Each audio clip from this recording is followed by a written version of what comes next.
Yeah, okay. Yeah, good morning, guys. Last week you have just seen the overviews of everything, right? Like Python's variables and what is Python and all. So I just created a complete document for you to understand in a way that you can read or like you can see, you can understand easily.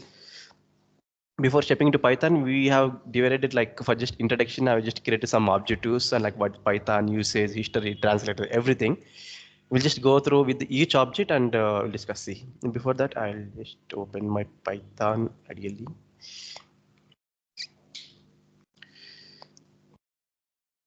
Yeah, okay. See, what is a Python? So Python, it is a general purpose and high level programming language. So all companies are using Python programming to develop testing and maintenance applications are like artificial intelligence, data science, everything. We can use this one. So in this programming language, we have two types. One is high level and one is low level. So in high level, what is a human readable language? So now, if you just write any syntax in Python, we can just read that. Print hello. So now we can just read easily. Print means like just printing, and here hello means message. So we can read that. That is a human readable format and easy to understand. And low level, it is a mission readable language. Suppose if I just give 0000001 like this, you don't understand anything. But this actual information is 1. So converting one number into binary digit. So that is called mission language. So everything you just type anything, the mission will convert the data into ones and zeros. That is called machine learning language. So that's why even Python is a high level programming. So we're just writing in a format people who can read easily. So that is high level language. And where all Python is using in different application levels. So to develop desktop or standalone applications, we can use this one. Suppose an application which needs to install like every mission to work with that application, we use this one. Suppose you see these are the desktops, right? Like desktop icons, are like a softwares. So the same way we can use Python to develop such things using some built-in modules like tickinters, like so those are like desktop standard applications. And we can use this Python in web applications as well. Suppose your Amazon or Flipkart, these are the websites, right? So we can use this one as to build the web applications. But that is whenever you open the Amazon or Flipkart, you can just see the application, right? That is front end side. But we can see that. But suppose if you search for any object, it will take some time. It will load the information that happens in the back end. So that is called server side. So for that server side, we use some different languages, either Java, as like Python or Ruby or like PHP. These are like back end server side logic applications. So in Python, we use the client server architecture. So client is a program which sends a request to the server. Yeah. So server is a program. I get like each object, like you can see that client server, right? I'm just divided the types. So server is a program. Mainly it can do three things like captures the request. So in server, what you will do, you can just store the complete application, or else you can store the user data, or like some information like images, videos and all, right? So we can do all these things in the server side. So what Python we can do? So to process huge amount of data, sometimes we can use that in PySpark, like data science, machine learning, and many other things. So we can use this Python all like desktop, web application, data science, machine learning, artificial intelligence, these things and all. This is about just where Python is using. So now we step into history of Python, like how is created, like how it is named, these things, and what are the versions. So the Python was created by Guido van Rossum in the year in 1999. It is open source, means like we can download freely and customize the code as well as which we require, like how we want to work. So we can do that. So why the name was Python? So earlier a TV show Monty's Python Flying Circus, which was a very famous fun show in 1970s. So the person who created the Python, right? He likes that show very much, and he given this name to this programming. So it's like looks funny only, but he has given the some programming name that should be there, right? So he just given that end of the circus name. So the Python. And earlier days, it was like different versions were there. Now we are using more than 3 point text only. So now earlier, so the first version was started in the 1991. So he is created 89 only, but in the market he has comes into 1991. So the first version was released in 20th 1991. Now the stable version which we are using in 3.x. So early before that 2016 we were using 2.x versions. So now it was completely terminated because there is no support. But still you can use Python 2 version, but you don't get some updates. Like now you can see that print, right? That is the main example that if you use that print hyphen of hello, this complete the same syntax in Python 2, it won't work. So such things and all won't work in Python 2. So now we are using most of the times in stable version. So Python supports two things, guys. Earlier I just showed three things. Like one is this is the sequential, like line by line we can enter. But there is other two things is functional and object oriented programming approach. So we can write Python programs in a functional way as well as the using OOPS concept. So this is the Python supports in different programming approaches. So what is a translator? Yeah, this one we have to discuss. Translate is a program that converts any computer programs into mission code. Suppose you know only Telugu and English, but the other guy who is sitting opposite you and he want to talk to you. It's like you both are decided to start any business, but he knows only Tamil or like Malayalam and Kannada. But like how you guys manage? Like you know English, but he don't know. But there is some translator should be right. There's some person.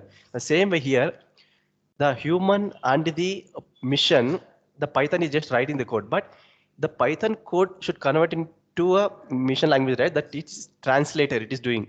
So a translator is a program that converts any program into mission code.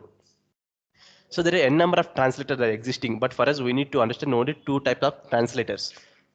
So might be he knows Telugu and Kannada as well, but there is one more person who knows Tamil and Kannada, but you know Tamil like Telugu and English. So that is like two different translators. So now interpreter, this is one translator. What it will do? It is a program. It convert the program line by line. So whatever you discussed with him, like from Telugu guy to Kannada guy, like how you discuss, you just some words, and the translator will explain to him. But compiler, he will compile a complete, like compile the program, converts the entire program in a single step. So you will explain all your 5 points. The translator will translate all 5 points at once. So that is called compiler and interpreter. That is the difference. Now till now I just seen like Python interpreter and this just introduction, right? Now we have seen that Python, these are keywords, right? So the words which are reserved to do some specific functionality are called reserved words or keywords. So we have to import that. We can just use import keyword, and this is the module. So all this complete information present inside of this keyword module. Now, do you guys remember? I told last week, what is the return type of this one? Whenever you print the keywords, what will be the output? The return type. How? What is the return type? Like in which data type the data will be stored? You guys, any guess? Here you can see keywords list. Keyword, and I'm just trying to print. Now here in the this is the console, right? In console you don't need to use print. If you just give empty like okay, for now just see keyword dot kw list. See, it is printing. So you don't need to give print statement as well in the consoles. Now the output is giving in the list format. I have to say that. Yeah. So this is complete one list. So in interviews, they will ask you for every method, the return type will be there, but you have to say what type it is. You'll get some, but you have to say the output type. Now here the output type is list. You have to say that. So here we have 33 reserved keywords are there. So now we'll discuss for each things. So under flow control, that is flow control means conditional statements. So this if, else, elif, for, while, break, continue. These are like flow controls. Like we have to manage the control, right? These are the things which comes under the flow control. Next, exception handling. So try, except, rise, finally, accept. These are exception handling. So we'll discuss in that. So class, it is one more class keyword to define one class, or like creating class. And function and method. So using def keyword, a with keyword, and lambda keyword, we can build any function, or like we can define any methods. And variables here, variable generate just like normal independent variables, but in Python we have other things are like globals and non-locals. So how we can use this one, let's see once we discuss into function chapter, you will learn this. So I've divided as a each function type, so like each section. Suppose now this one, just take exception handling, this one will discuss in the oops concept. So for each keywords we'll discuss in the respective classes, respective sections. And here object means a del is a keyword to delete anything.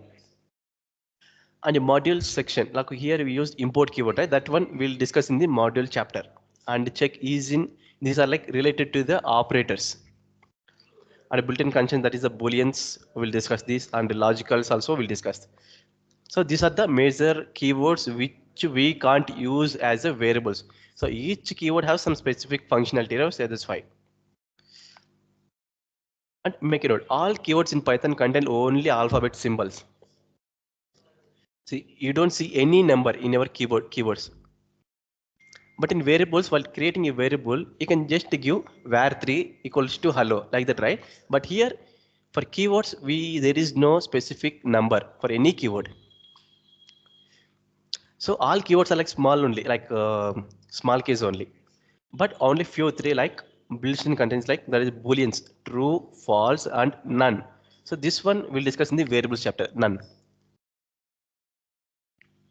This about complete Python reserved keywords. What are there?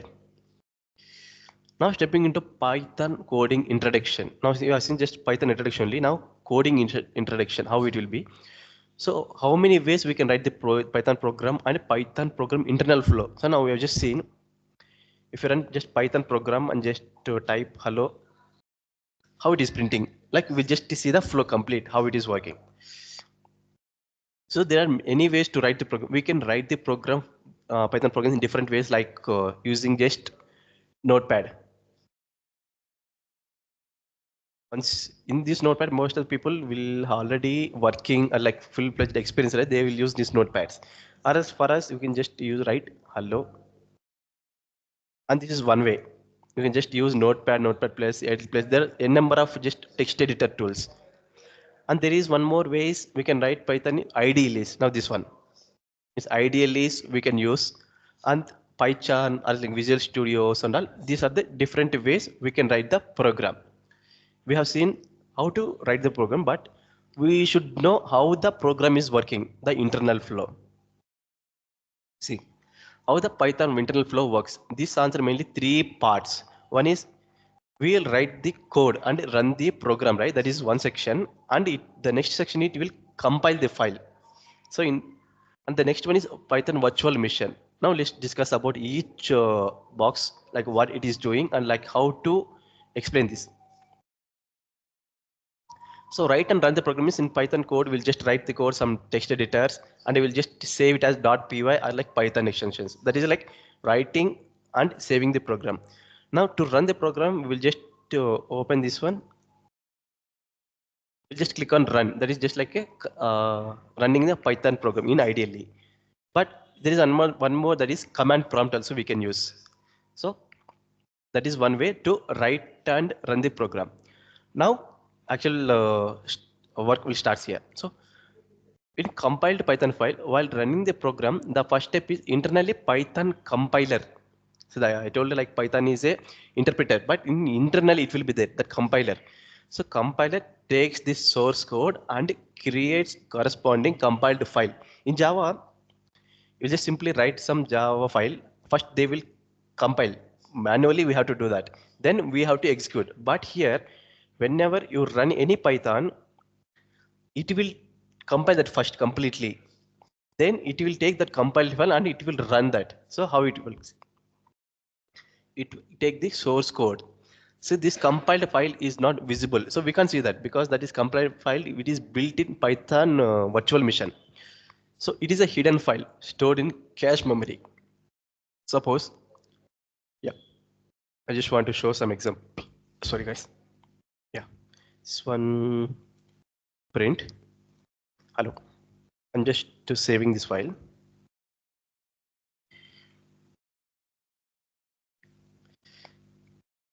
SLP Institute. Python. Okay, let this one. Actual scripts. Okay. So I just created one sample file. Now this file I'm going to run through command prompt to just see how the Python compile file will looks.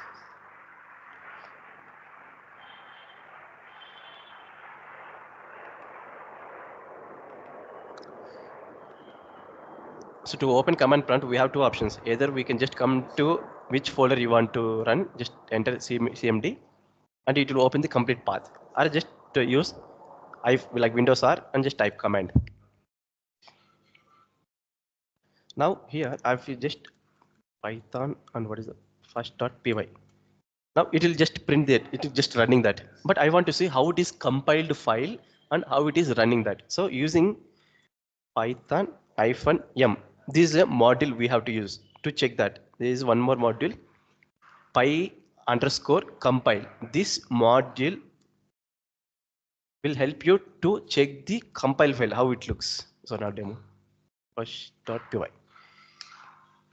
See, go to your folder, see, PyCache. So all Python compiled files will store in the PyCache.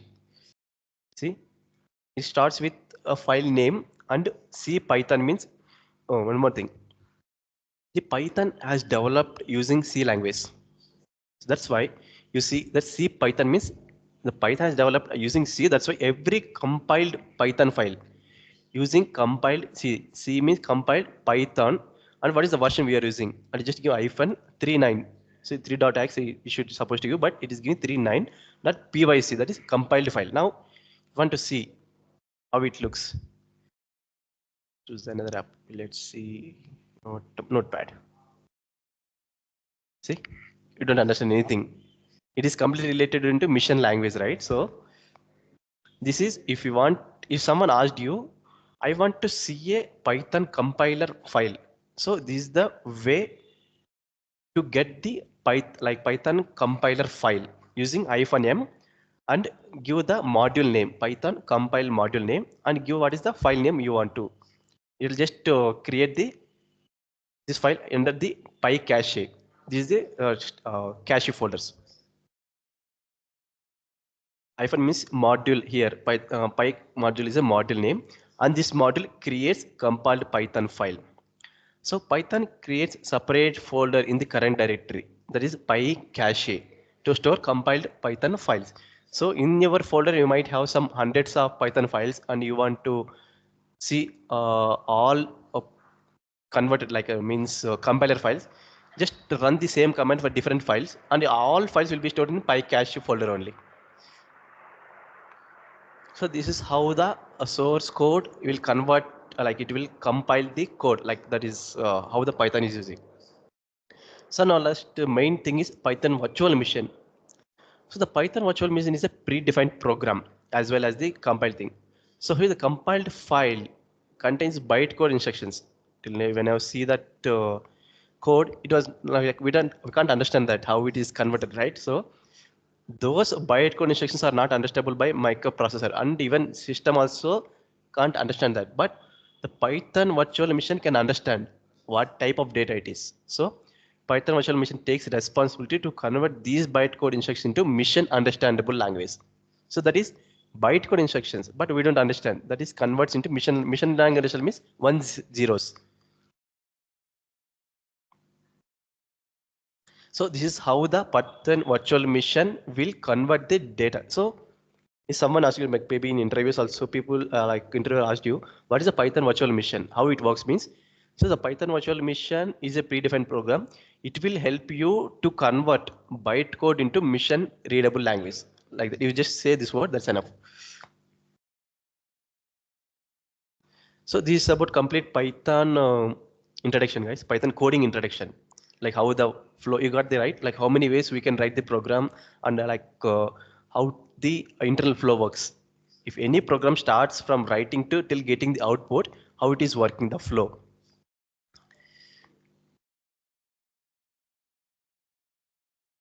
Whenever just use Python and the file name, you're just getting output. In between these, what is happening? So that's why we just discussed the complete internal flow.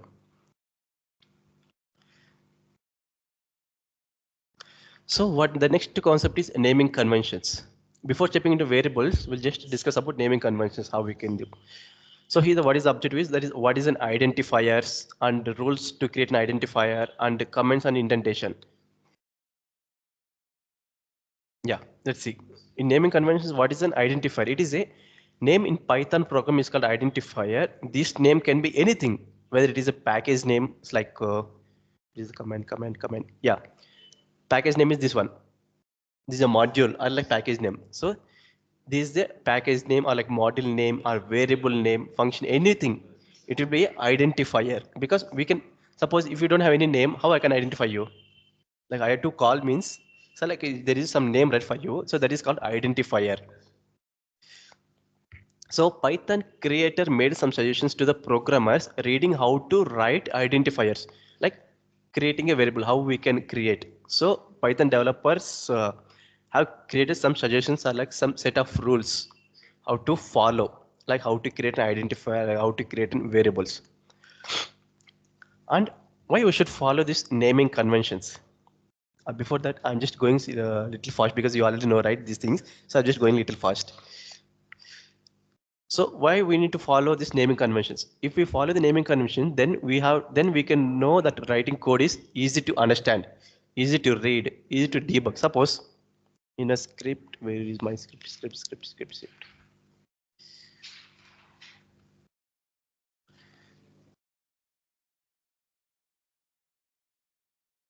Okay, it is opening here. Okay. See now, as soon as I just write some program, I can read easily. I can understand what it is. It is meant just printing the some information that is called identifiers. So easy to understand, easy to read, and easy to debug as well. Debug will when step into some strings or other things. We'll just debug that. How to do that? Rules to identify, like to define identifiers in Python. The, the only allowed characters to write identifier in Python are alphabets. So this can be either lowercase or uppercase, or like only digits and only underscore symbol. That's it. So to define any variable or like identifier, we have to follow these instructions. Note, there is one more note. If we are using any other symbols like dollar, exclamatory mark, hyphen, or like ampersand, all these things, it will throw a syntax error. For now, purpose, I'll just give a dollar equals to, as in I just type and enter, see syntax error, because we can't use these other symbols as an identifiers or like variables. So identifier allowed digits, but identifier should start with not digit. It should start with only with characters. Now A2 equals to hello. Now this will work.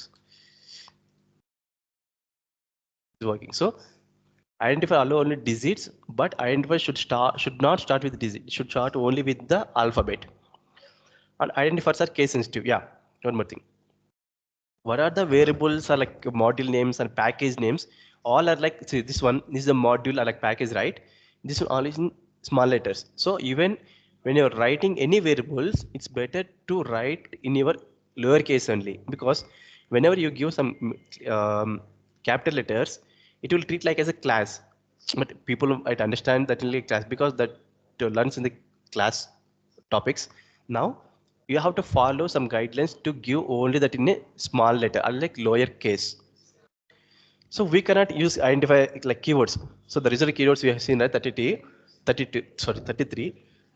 Those we can't use as a variables are like identifiers. So those keywords have some specific functionality and spaces are not allowed. Yeah. Now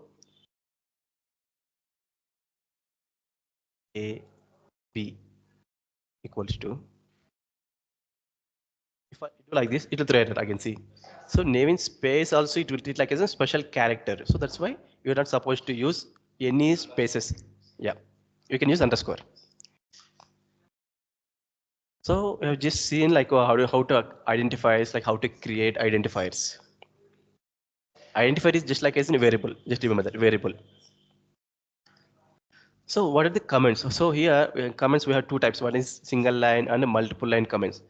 So what is the main purpose of comments? So comments are useful to describe about the code in an easy way, and Python ignores comments while running the program.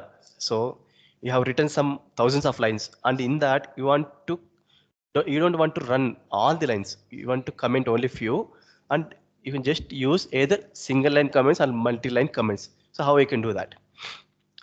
So using single line, we can use this symbol, hash symbol. So it will comment single line by line. And multi-line comments. So this multi-line comments, we can comment multiple lines using single triple quotes, like double triple quotes we can use.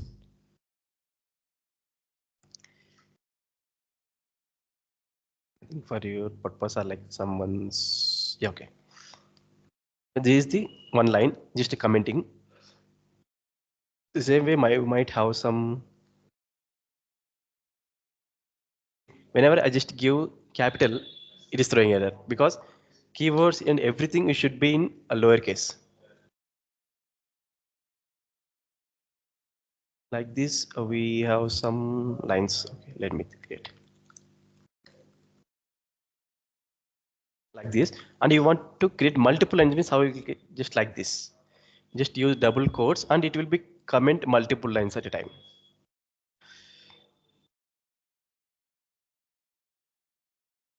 So till now we have seen what is comments and how to use comments and what are identifiers. Now the main concept is indentation in Python.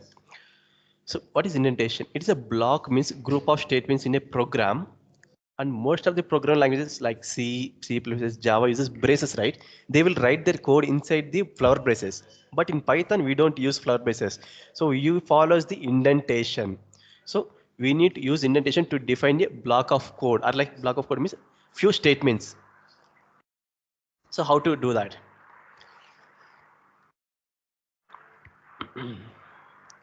Suppose I'll just take one if statement. If true, int hi. See, whenever yes, yeah. So whenever I just give colon right after the if condition, when I type, like when I press enter, it is coming to the here, not in the starting like here. It is just directly coming from to here, like giving leaving four spaces. That is called indentation. This one. This is called see, just when I highlighted that, it is showing like four dots. That is each dot is a one space. Or it's like four space combined is like one tab. You can just like indentation keeps separate the group of statements. So now if you write n number of statements inside here, you don't like it is not bothering to other if conditions might be there, interrupting to that. Just assume I have create multiple lines. So like this, now whenever see this program, there is no confusion for you. You can understand easily. So that's why the indentation will help you to keeps the group of statements as separate.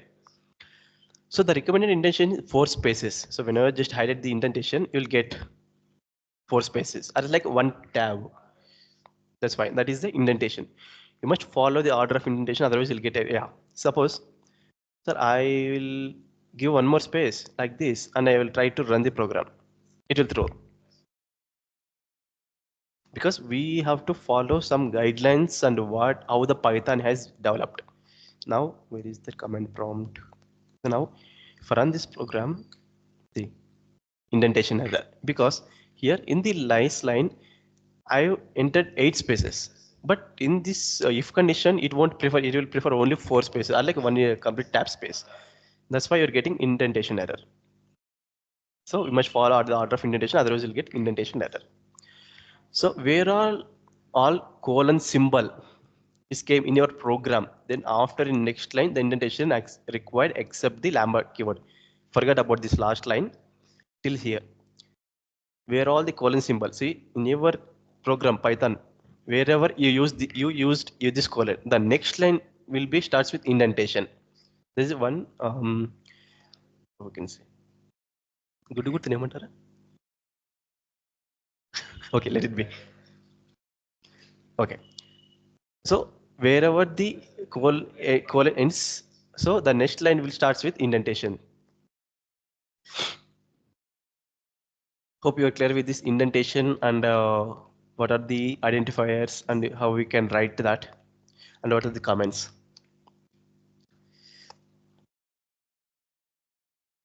So on last Friday we just discussed about variables, right? Now let's see how to create that and what is variables and how to create multiple variables. I just that day I should only create the variables, but multiples are created. But in one line, how we can create variables? Let's see that.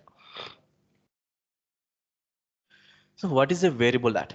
Variable, it is a name of the memory location in program.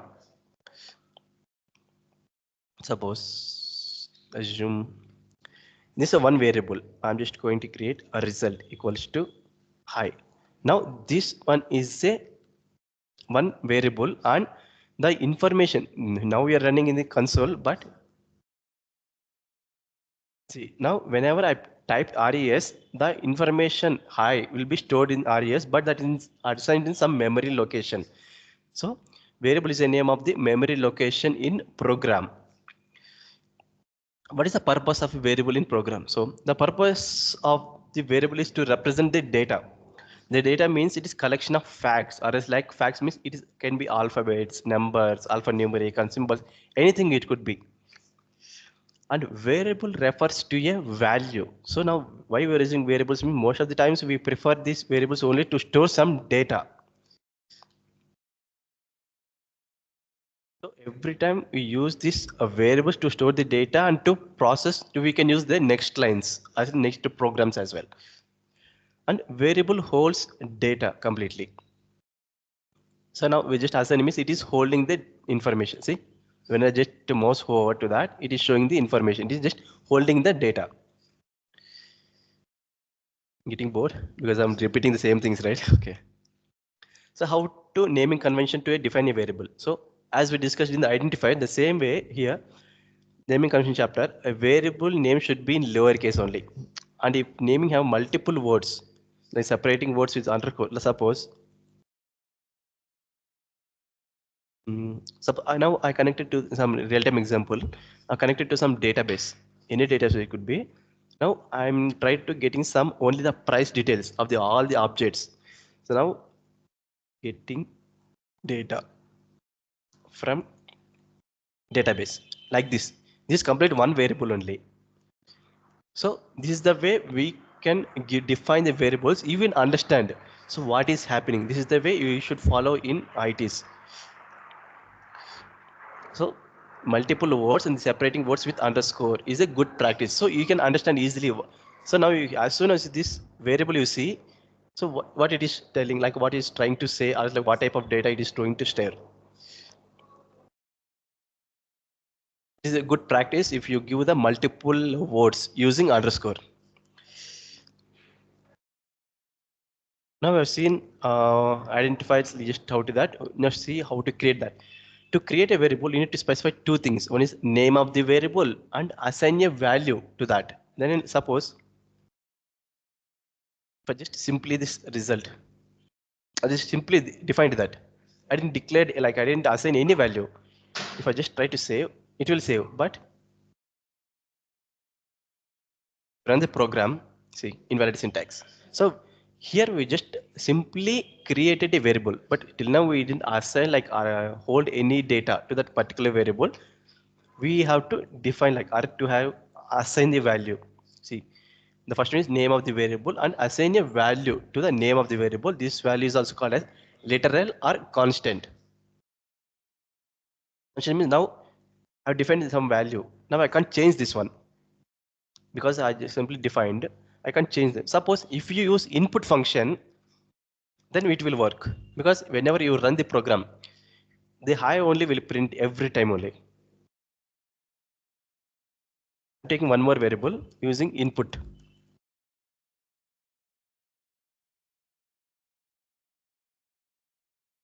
Res comma res one. Okay. Now I'm just going to run that. So now it is prompting me enter something. Vijay. Okay. Hi Vijay. So it is printing the same way, but this one is not changed. But if this one I can change every time if I just type SLP. I see. So that's why it is a constant. You value any assigned.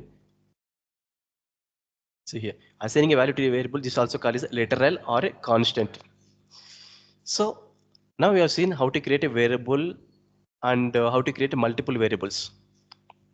So we can assign multiple variables to a multiple lines in a single line. See now, here is my script over here. See now in this code only, see, you will just use hello. Now I just created two variables. One is res or is res1. So these are two variables. Now suppose in sometimes I want to declare only one value to multiple variables. How we can do that? Res comma res1. So you can just give the variable names using the comma. Don't give space. Again, that will be like in error only.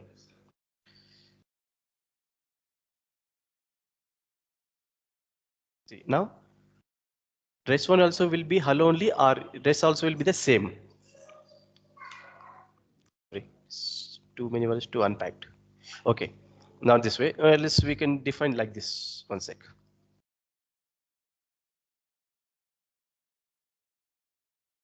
No, no, no, no, no, no. This is not working.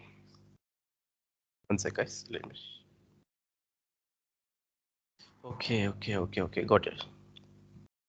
I think maybe in previous version that is it working or like light. Yeah, see, while defining there should be some number on the left and right sides, otherwise we'll get error. Okay.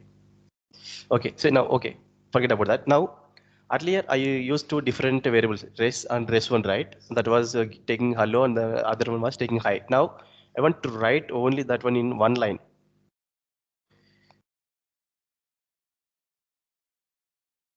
Now you can define like this. So, creating multiple lines and assigning multiple values in a single line, we can follow this one. It is printing hello and hi. Earlier, I'm just, sorry. Trying to assign only one value to multiples is the way only, but I'm not sure like why it is throwing. Sorry,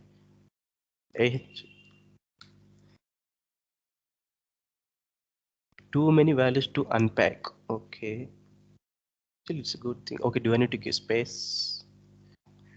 Let's try. Oh, it's not the good thing. Okay, anyway, this is a good lesson for me as well to learn. Okay, let's see. I think maybe next slide. So single value for multiple variables. So we can assign a single value to multiple values simultaneously. So this one I just tried, but I'm not sure like why it is throwing error. I think maybe I'll just check and let you know, guys. I'll just marking it as red and I'll explain. So what are the things which we're going to stop or like given break? I'll just mark that and I'll explain that next day. Don't worry that. Sorry? Oh, oh yes, so we can see. Mm. But one thing is, so suppose if you want to assign only one variable to multiple, sorry, one value to multiple variables, this is the format. Just give that and give the format of that. But I'm not sure like why it is throwing error. But in Python 2, I guess I remember we used to give like this equals to res1. This is in Python 2. I think maybe in Python 3 they have changed something else because till now I am never used. Okay, let's see. Anyway, that is a good learning for me as well. It is a brushing up my skills. That's fine. Yeah, variable reinitializing. So we till now we have seen how to define a variable and how to assign a variable. That is initializing. Now, what is variable reinitialization? We can reinitialize variable values. Now, just defined one variable and one value. Now I want to in after printing I want to change that into high. This is called reinitializing. Here variables are same but the values are different. Now if I print a res, now you can see that in first value is hello, because first time we just initialize that as hello, and after some time we just replace that with hi, that is reinitializing. So we are reinitializing multiple values to the same variable. This is called reinitializing. So in variable reinitializing, old values will be replaced or overridden with new values. So in function, we have two types of variables, guys. Yeah, till now we have seen just variables, right? Now let's see, we have two types of variables. This one discussed in the keywords, right? See here, in the global and non-local, right? Here we'll just see what are those.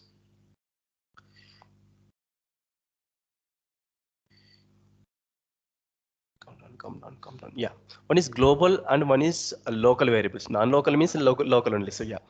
So in function, we have these two types. One is global and one is local variables. But in OOPS concept, we have three types. One is instance variables and static variables and local variables. So here you don't have concept like global variables. That one will be there, but most of the times we prefer only use this instance or static variables only. So these are the different types of variables in functions and OOPS concepts. Now you got to know point, right? What is a variable, how to reinitialize as well. And assigning multiple values to the multiple values to the multiple variables in one line also. Yeah, the main concept now we're stepping into data types. So what are the objectives we're going to learn in these data types? So about data types, one is the type function, and commonly used data types like int, long, boolean. Okay, before that, I just want to remove this one because until Python 2 concept, we have this long. Now we don't have that long. I will explain. And there is strings. These are sequences, guys. String, list, tuple. These are the sequences. Our range is also one more thing. And in data types, creating a variable and checking type. This one. Sorry. Excellence. That will be different. I'll explain that one as well. So and creating and checking the type of that, and a program to identifying every variable type. So how to do that? So what is a data type in Python? So data type represents the type of the data stored in a variable or like a memory. Now, as soon as if you just see this one, you can say that this is a string. But people who don't know anything, if they want to check the type of that, we can use the type function and just pass the variable here. Now, just see, this is the function, built-in function type. It is taking one variable as a parameter. This one is called as a parameter to the type function. What will be the return like output? It will give the string. So now you have to say whenever, sorry, no, that's fine. Okay, forget about that.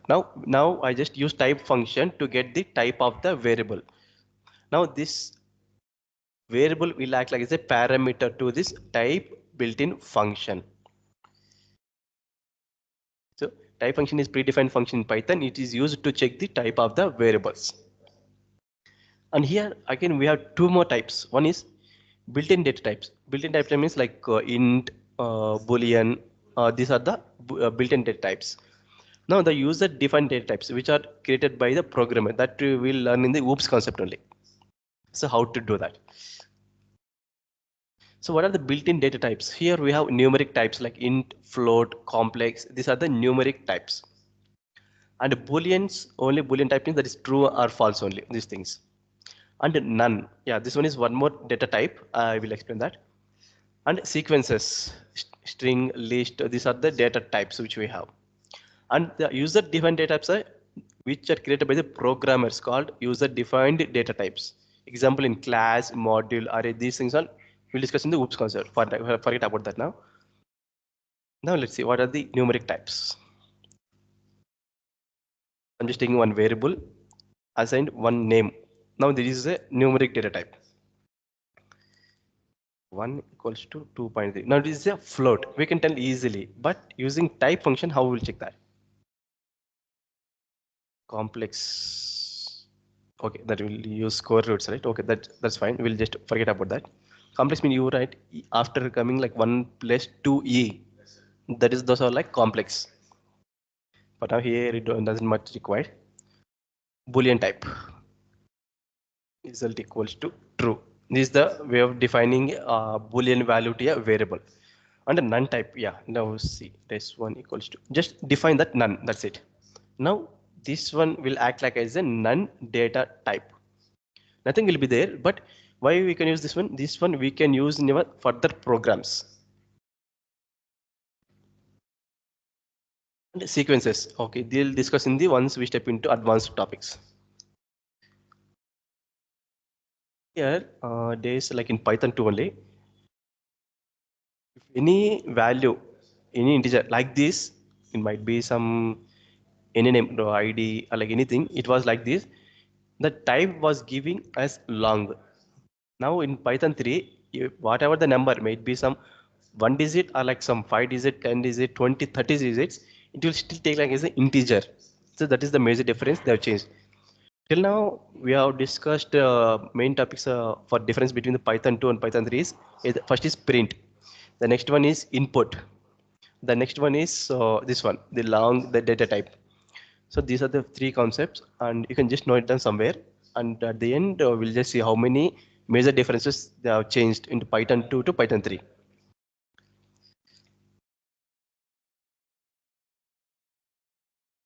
So these are the built-in data types. So user data types we'll discuss in the OOPS concept only. If I tell, I will just confuse. So now we're just seeing the operators, sorry, the variables and built-in data types. We'll just discuss about the different operators. So earlier I discussed only few things: arithmetic, logical, membership, and all. There is one more identity operators are there. I forgot to show that. Okay, now we'll discuss. So what is an operator and what are the important operators are like? So these are the few are which are important, and this one we'll use in the loops concept. Now see, what is an operator? So an operator is a symbol that performs an operation. Like suppose if you take addition, that is what it is doing. It will concatenate two strings, arrays like to add two numbers. That is called operation. Operator means the symbol. So an operator acts on some variables. And those variables are called like operands. Now A equals to 5. B equals to 3. Suppose if I just pass C equals to A plus B. Now A and B are operands, and plus one is the operation operator. So now see the difference, major difference. If an operator acts on a single operand, that means how I can use only one operator to this using plus equals to 1. Now a value here 5, right? Whenever I use this one, a value will be 6. So we can use this operator only on one operand. That is called unary operator. That is called unary operator.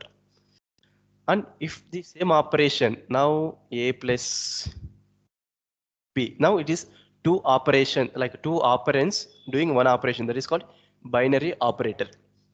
If it is more than 3 means that is ternary. If it is more than 3 means that is ternary. That is. So these are the multiple operators. One is unary, binary, and ternary. So now let's see what are the different data like operators we have. One is arithmetic operators and the assignment operator and unary minus operator. And this one we sometimes mostly in it is negative like integers only. And relational operators and logical operators and membership operators and identity operators. Now let's just go with a little extra flow in that. So here I'll just take two variables a b, sorry, not result one. Okay, let's take some a b only. I'm confused. Is equals to 5. So I'm just taking only two variables to perform all these operations at once. Print ab plus, sorry.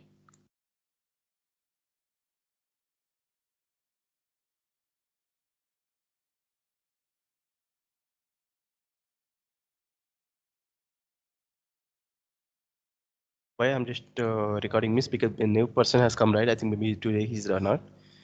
So to just do for them.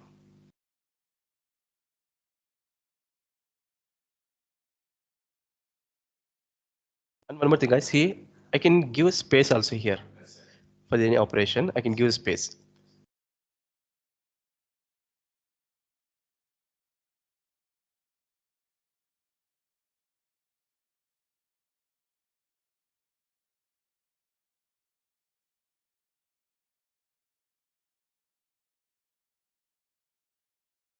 This one, I'm little doubt what will be the output when you use this double slash.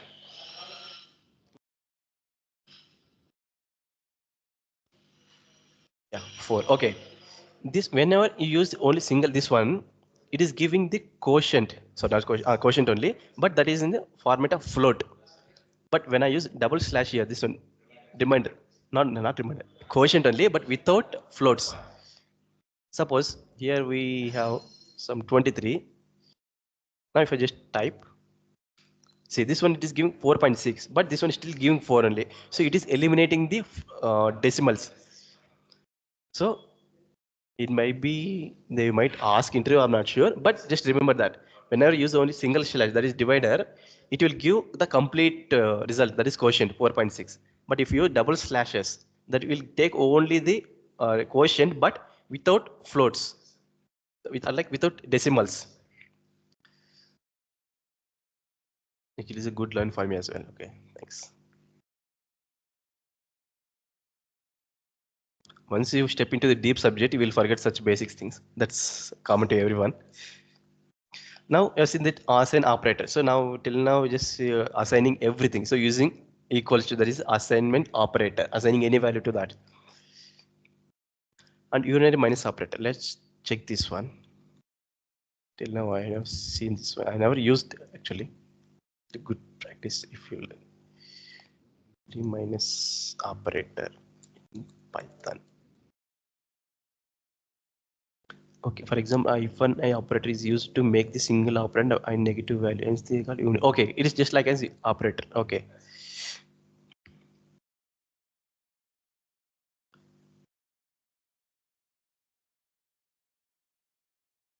Okay, okay, sorry. Yeah. Suppose here A is equal to 5, right? Now suppose if I want to reduce one value of that. If I assign like this, now AC will change it to 4. It's just like unary operator. So performing one operation to the only one operander, that is unary. Here Google also you can see. Where it is written. See, operator is used to make the single operand or a negative value. Suppose I don't need to specify like this, I guess. It doesn't require. I think this one is fine, I guess. Let's see, like what will get here.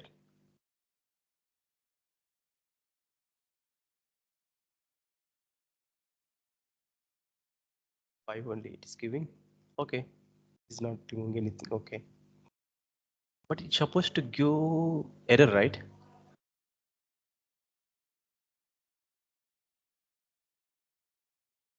5 only. It is a unary operator, but still it's not working in negative value, hence called a unary operator. Okay. Here's the thing, yeah. Okay, I'll mark this one as well for your purpose. What are the things we're going to miss today? Well, tomorrow we'll discuss that. The next one is relational operator. So relational operators means whether we can check the which values are bigger or smaller. So we can use these relational operators. And I'll use the same examples only for this. Hmm.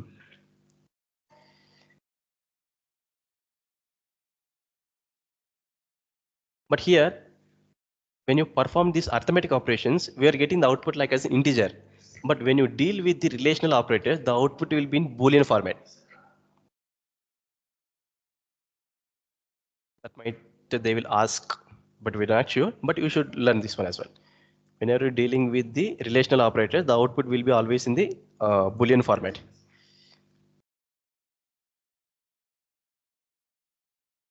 R equals to C.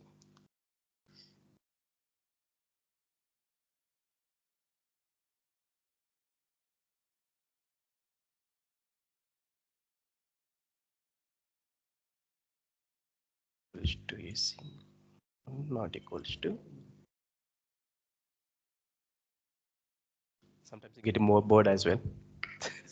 I know already these things. See, whenever you used arithmetic operations, we're getting output like an int format. But whenever you use relational operators, we're getting the Boolean formats. This output is one thing you should remember.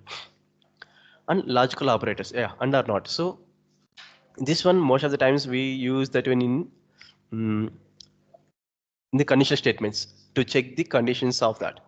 Suppose in your program, they might have some different conditions you need to check. It, both should be passed. Then only you can go to inside of the conditional statements. So that time we can use this logical operators and or not.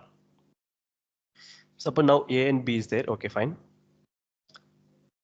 If I take one more, I'll let it be. For now, I just want to confuse you.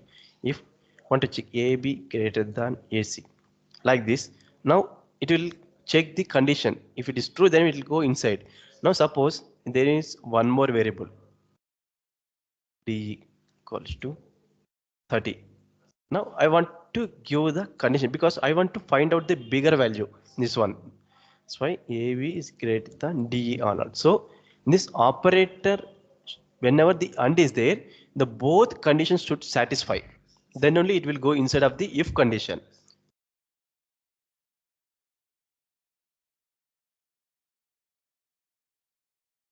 Then only if condition will work. Suppose if there is only, sorry, there is only R. Now either one condition is satisfied, then you will come to inside of the if condition. So this is about and or not. Sorry, and R. Sorry, and R. Now there is one more operator that is not. So now this one, we can't use that not for multiple conditions. We can use only for one conditions only, because what will be the output? If it is true, it will become false. If it is false, then it will become true. Then not is always to the opposite result.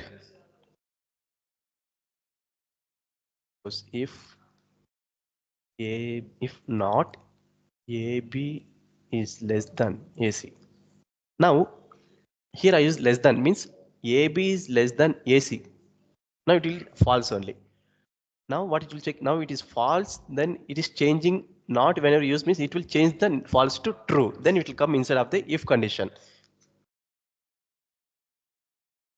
So this is how the not will work. It will change the result. Or else like it will change the output of the condition. Output means this one. AB less than AC. That is false. That is the output. Getting bored, we'll just complete these two, then we'll wrap up this call today. Tomorrow onwards, I'll discuss about the complete strings and slicing. That is important chapter. So that's why in the last 3 days chapter, I'm just going to cover this in one complaint. And the next one is membership operators. Yeah, this in and not in. Suppose this one we always prefer in the sequence objects. Whenever there is one sequence object like list one, now just see 1, 2, 3, 4, 5, 6. Suppose not only this one, suppose in real time example, I'll just tell you. I was tell from Amazon only, you purchased some product, maybe some 1,000 rupees. And in backend in Amazon developers, what they want to check any 1,000 rupees project like object has bought by these customers. So what they will do, they will check all, they will get the information first from the database into one list. Now this will be complete all customers price details. Now they want to check whether 1,000 is present in this or not. So now how they check? They will write the condition. So this condition they will use. Now 1,000 in list one. If it is present, then it will come inside of the, okay, so now the 1,000 is present inside of your list. Here you can see just only six what is this objects only, but even database might be some lags also will be there, but he can't check manually. So they will use simply only if condition 1,000 in this one list. Then it will come, it will print the information, whatever the anything it will be. Yeah, it is present. This is about in operators. Membership operators means whether the number which you're checking whether in this sequence or not. There's one more thing that is not in. Suppose 1000 not in is list one. This works because now we can see that 1000 is not present inside of this, then it will come inside of that. And we can write it is not present. So this is the membership operators will work, and is not will work in the loops concept. Then I will tell that later. Yeah, this is about complete operators, guys, and this complete 3 days course we just finished in this one. And tomorrow we'll discuss about complete strings and as well as the built-in methods as well, about slicing and index as well. And tomorrow index I will explain the board because you will understand easily. Yeah, tomorrow you have any questions or anything? Yeah, that I will tell tomorrow. That string, the complete listings. That one most of the times we will prefer in Visual Studio only.